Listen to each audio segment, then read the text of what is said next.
It's been 25 days since President Trump returned to the Oval Office, and he's kept his campaign promises. Mass firings, sweeping layoffs, upending of international policy. All of that in just the last few days. So for tonight's interview, we turn to no one better than CBS's chief Washington correspondent, Major Garrett.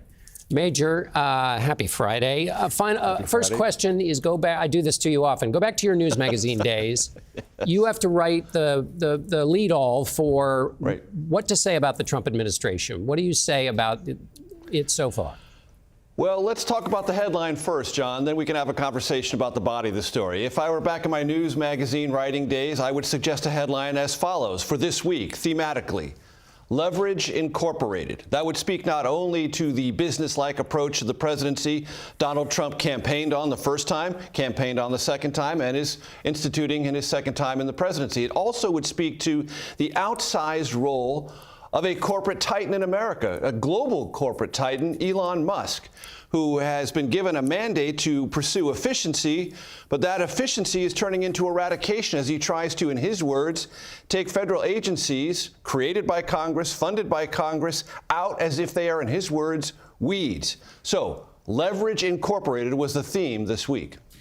Major, it's sometimes difficult to figure out what Donald Trump is going to follow up on from his campaign promises and what he won't. So with that in mind, inflation was up again this week. Donald Trump hasn't talked a great deal about that, which was a major campaign discussion. On the other hand, he's talked about taking over Gaza. He's now in the thick of negotiations over Ukraine with Russia. He's neck deep in foreign policy, not so much on inflation. How do you read that? So this goes to the theme of the week, leverage. Let's talk about Gaza, leveraging other Middle Eastern nations to do more. If you don't want the Palestinians to be forced out of Gaza, pony up money to take up the redevelopment on your own and as soon as you can. With Ukraine, talking to Putin and taking some things potentially off the table that Ukrainians might want to use as negotiating chips. That pressurizes the Europeans to step up and help Ukraine more than they have, at least in Trump's reading of the situation. That's another bit of leverage. And on the economic front, the entire leverage about tariffs this week, threatening but not instituting them, suggesting to all of our trading partners, if you don't want those tariffs to take effect, then you better give us a better deal than you're currently giving us.